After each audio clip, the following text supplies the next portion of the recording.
looks grander than before. They're putting in new stained glass. The Knyaz doesn't deny the old faith. Out of my face. This is the rich district of the city, Silberkreis. There's also Altenmarkt, Neustadt, and the Middens. Each of the boroughs has its own feel and character.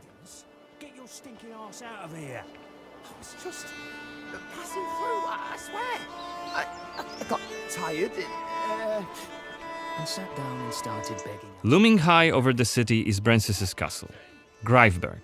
He took it over when he slaughtered the human ruler of the valley, Skender, as shown in the trailer we shared with you earlier in January this year.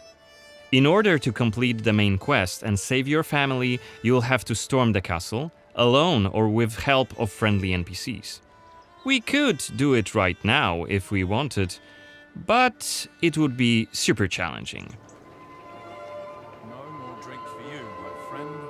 Go home. Oh, let me. I just want to. Oh, let me in. You made a mess, and it's not that kind of inn. Let's check the map. The cathedral is really close. There's plenty of other places to see and things to do here. A couple of inns, a medic, a blacksmith, an armorer, and other merchants. You can see that not only the vampires came out of the shadows. This creature on the right is called an Uriash. Look around, especially at night, and you'll learn humans have lots to fear, not just the vampires.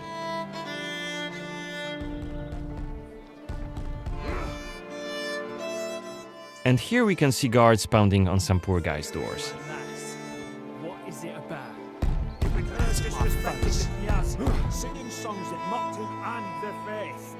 Who told you this nonsense? Was it Livia? It's just one of many different community scenes we're implementing in the game. Watch them closely when you play, as they might point you to new quests and hidden treasures, or signal changes in the game's world. Once again, I humbly beg of thee. I humbly... Ouch! I don't want to say it, Mum. It's a prayer. It's what we have to say. Go on. I humbly beg of thee, protect him and protect Okay, we are at the cathedral gates. Again, since Coen isn't yet wanted by the vampire regime and it's daytime, we can simply walk inside.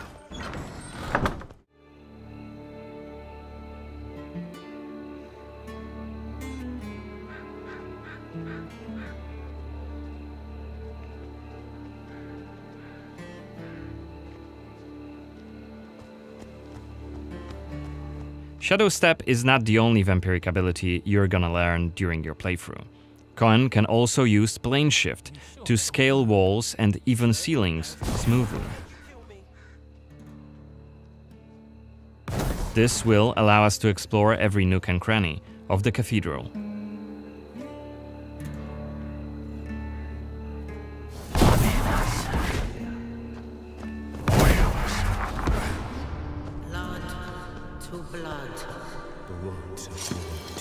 Better be quiet. Is that Voyeurs Xanthe? What the hell is she doing here? What is she doing? Is that a ritual for the blood gods?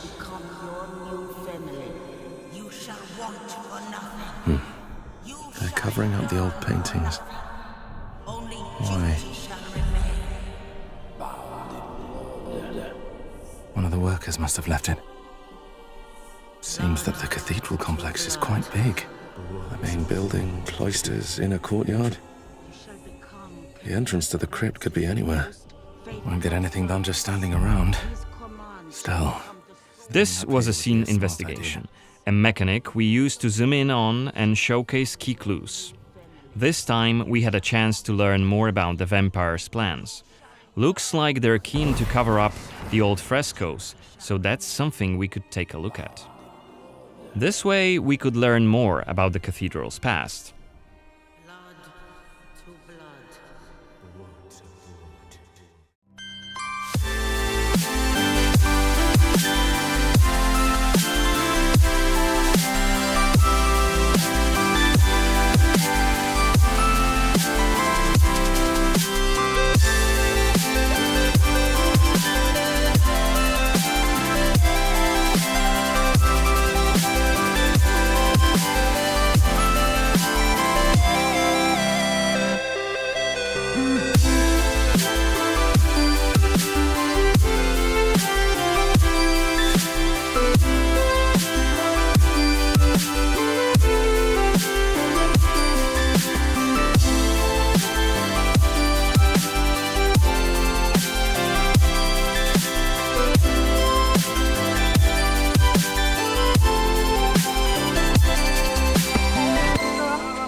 What we saw right here was just one of many cutscenes we recorded for the game, which smoothly transitioned into a dialogue scene. We use cutscenes to highlight key scenes or showcase interesting bits of lore. Like this blood baptism. Creepy, isn't it? The core feature of the Blood of Dawnwalker is the dual gameplay loop. Remember, Coen may be a human during the day, but he turns into a vampire at night and has a different set of skills at his disposal. And this is just one variable that affects our quests. Depending on when you tackle a particular quest, what choices you've made earlier, whom you befriended, or whom you've angered, your gameplay and story experience will be very, very different. So each quest is a complex structure with multiple possible paths leading to the end goal. We maximize players' freedom and agency, offering you a narrative sandbox to play in. I wonder what secrets may be concealed up there, just beyond Coen's reach. And how do we get there? It's impossible to do during the day, but come night, it's an entirely different story. Let us explain what we mean by taking our current quest as an example. During the day, we got inside the cathedral without any problems, since it's open for all to see and Coen doesn't yet stand out from the crowd. The scaffolds, though, are outside of his reach.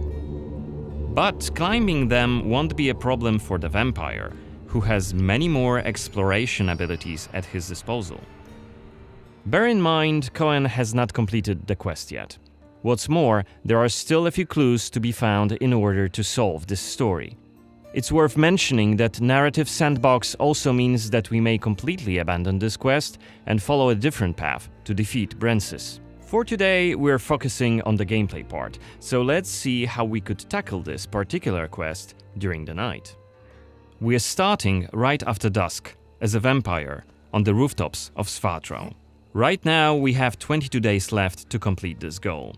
This counter is always displayed and you'll be warned each time it's pushed forward. So you have to be aware of the time, and it's more of a resource you'll be spending than a racing clock. As a vampire, you'll see and experience the world from a different perspective. You can travel quickly and easily access places beyond the reach of regular humans. Let us show you what we mean. This is Shadow Step, a unique vampiric ability allowing Coen to jump to almost any place within his reach. Now let's take a good look around using the focus mode. This ability highlights objects of interest and loot. And there is something right here. This time it's just some items to grab, but on other occasions, who knows, you might come across a hidden quest. Looks like our health is quite low. This is because, as a vampire, your health bar also represents your hunger level, and you start each night thirsting for blood. Remember, you have to quench this appetite in order to make full use of your vampire abilities, and rein in your monstrous nature around NPCs. Otherwise, you may end up draining someone important, which may lead to unpredictable consequences. We'd better feed then. Maybe on someone who is standing all alone, like this drunkard. Let's grab him and use Voracious Bite ability. Unless you lose control due to hunger, you get to decide how much blood to drink. You can drain just a bit and knock your victim unconscious, or go all the way and kill them. And if you're adamant you don't want to hurt innocent humans, you can drink from animals and some other creatures.